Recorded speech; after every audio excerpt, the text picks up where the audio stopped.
आज हम करेंगे सीबीएसई क्लास 10th के सैम्पल पेपर का question number 13।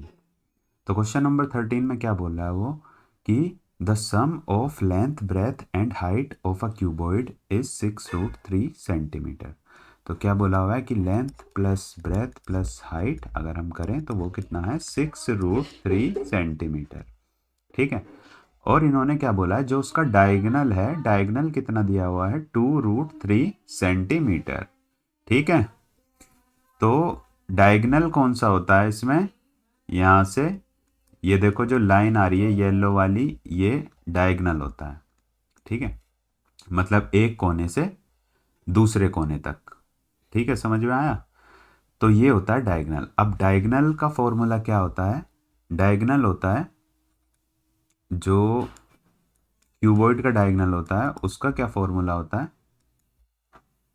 √L² plus B² plus H²। ठीक है, तो ये याद रखना हमें। ठीक है, तो ये कितना दिया हुआ है 2√3 सेंटीमीटर। ठीक है, यहाँ तक क्लियर हुआ। अब सपोज अगर ये लेंथ है, ये ब्रेथ है और ये हाइट दी हुई है, तो इन्होंने हमसे पूछा है कि तो टोटल सरफेस एरिया कितना होगा क्यूबॉइड का। तो टीएसए ऑफ क्यूबॉइड क्या होता है 2LB plus 2BH plus 2HL। ठीक है, ये हमें फाइंड आउट करना है। ठीक है, अब देखो कैसे करेंगे क्वेश्चन को। अब हमें क्या निकालना है इसमें टीएसए। ठीक है, तो देखो इसमें एक ट्रिक लगेगी छोटी सी, वो तुम्हें याद रखनी है। ठीक है, सबसे पहले हम क्या करेंगे, जरा ये देखो L plus B plus H, अगर मैं इसका होल स्क्वायर निकालूं तो उसका क्या फॉर्मूला होगा, L² plus B² plus H का स्क्वायर, है ना, plus 2LB plus 2BH plus 2HL। ठीक है, ये फॉर्मूला होगा, है ना, A प्लस बी प्लस सी के होल स्क्वायर से हमने इसे खोल लिया। अब हम क्या करेंगे इस क्वेश्चन में, देखो L plus B plus H कितना दिया हुआ है हमें 6√3, है ना, लेंथ ब्रेथ और हाइट का सम। तो यानी कि क्या होगा 6√3 का स्क्वायर, है ना, और वो किसके इक्वल है L² plus B² plus H² plus 2LB plus 2BH plus 2HL के। तो जो हमें ये दिया हुआ है L² plus B² plus H², क्या हम इसे लिख सकते हैं √L² plus B² plus H² का होल स्क्वायर। ठीक है, अगर होल स्क्वायर करेंगे तो अंडर रूट हट जाएगा, और अंडर रूट हट जाएगा तो हमारे पास यही टर्म वापस आ जाएगी। ठीक है, बाकी एज इट इज़ लिख लेते हैं 2LB plus 2BH plus 2HL। अब 6√3 का स्क्वायर करेंगे हम तो कितना आएगा, 6 का स्क्वायर 36 और √3 का 3, 36 की 3 से मल्टीप्लाई करेंगे तो 108 equals to √L² plus B² plus H² हमें गिवन था, कितना था 2√3, और इसका भी होल स्क्वायर हो रहा है, और ये हमें फाइंड आउट करना था 2LB plus 2BH plus 2HL। ठीक है, तो 108 माइनस 2 का स्क्वायर कितना होता है 4 और √3 का 3, 4 3 ज़ा 12, तो 12 दूसरी साइड आएगा, या चलो एक स्टेप एक्स्ट्रा कर लेते हैं 2LB plus 2BH plus 2HL। ठीक है, ये ना लिख के इसकी जगह हम क्या लिख सकते हैं, TSA लिख सकते हैं ना, क्योंकि ये TSA की तो बराबर है।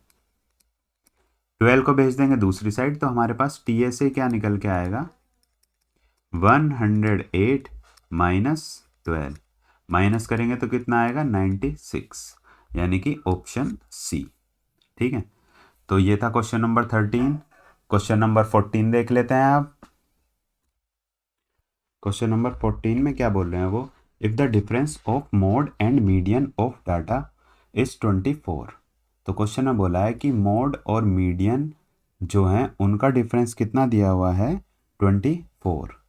तो यानी कि मोड माइनस मीडियन कितना दिया हुआ है 24, है ना। अब हमसे क्या पूछ रहे हैं, ये पूछ रहे हैं कि what is the difference between median and mean. तो मीडियन और मीन का जो डिफरेंस है वो कितना होगा, तो देख लेते हैं हम, है ना। तो कितना होगा, अब देखो तुम्हें फॉर्मूला याद होगा मोड का। क्या फॉर्मूला होता है मोड का? फॉर्मूला क्या होता है? मोड इक्वल्स टू कितना होता है? 3 मीडियन माइनस 2 मीन, है ना? ये फॉर्मूला आता है, याद ही होगा। ठीक है, अब हमें क्या निकालना है? यहाँ से मीडियन और मीन का डिफरेंस निकालना है। ठीक है, तो हम क्या करेंगे? देखो, इसे करने के दो मेथड हैं। अब देख लो तुम्हें कौन सा सही लगता है। यहाँ पे क्या है? मोड इक्वल्स टू मीडियन को 3 मीडियन गिवन है, हम क्या लिख सकते हैं इसे? एक मीडियन को अलग निकाल लो प्लस 2 मीडियन और माइनस 2 मीन। क्या ऐसे लिख सकते हैं? भाई हमने एक मीडियन को अलग निकाल दिया, ऐड करेंगे अब भी 3 आ जाएगा और इस मीडियन को भेज देंगे इस साइड। ठीक है, तो हमारे पास क्या आ जाएगा? मोड माइनस मीडियन कितना हो जाएगा? इन दोनों में देखो तो 2 कॉमन आ रहा है, तो 2 कॉमन लिया, मीडियन माइनस मीन, यहाँ से भी 2 कॉमन आ जाएगा, है ना? अब मोड माइनस मीडियन हमें गिवन था, कितना था? 24 equals to 2 median minus mean, है ना? 2 से ये काट लेंगे, 2 12 से 24 और मीडियन माइनस मीन कितना आ गया हमारे पास? 12। तो यानी कि ऑप्शन बी। ठीक है, ये था क्वेश्चन नंबर 14। क्वेश्चन नंबर 15 देख लेते हैं। इसमें बोला है the number of revolution made by a circular wheel of radius 0.25 metre in rolling a distance of 11 kilometre. ठीक है, तो 11 किलोमीटर चलने के लिए वो कितने रेवोल्यूशन लेगा एक सर्कुलर व्हील? तो सबसे पहले एक रेवोल्यूशन कितना होता है?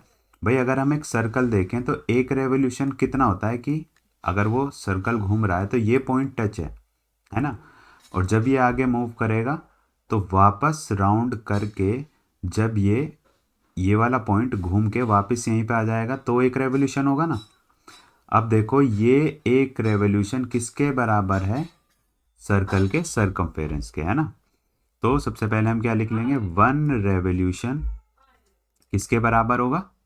2πr के।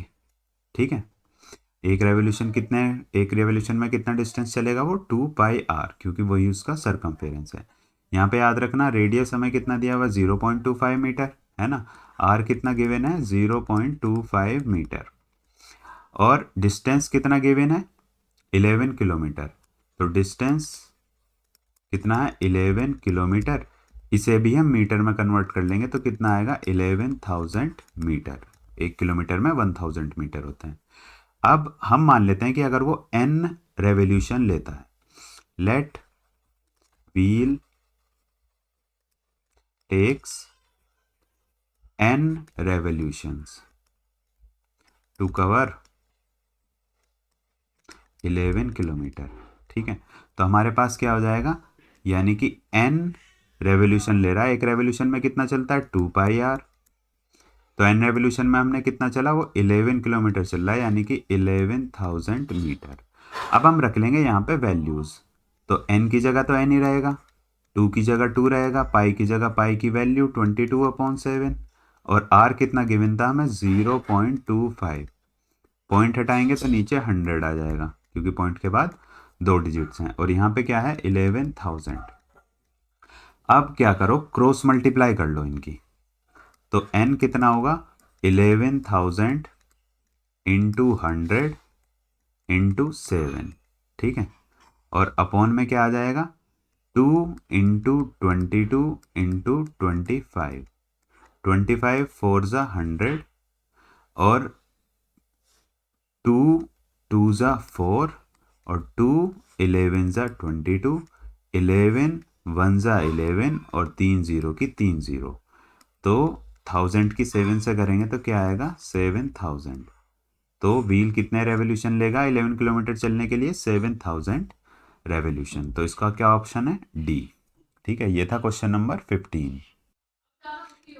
क्वेश्चन नंबर 16 देख लेते हैं आप। क्वेश्चन नंबर 16 में क्या बोल रहा है वो कि फॉर द फॉलोइंग डिस्ट्रीब्यूशन, हमें डिस्ट्रीब्यूशन दे दी और उसमें बोला है the sum of lower limits.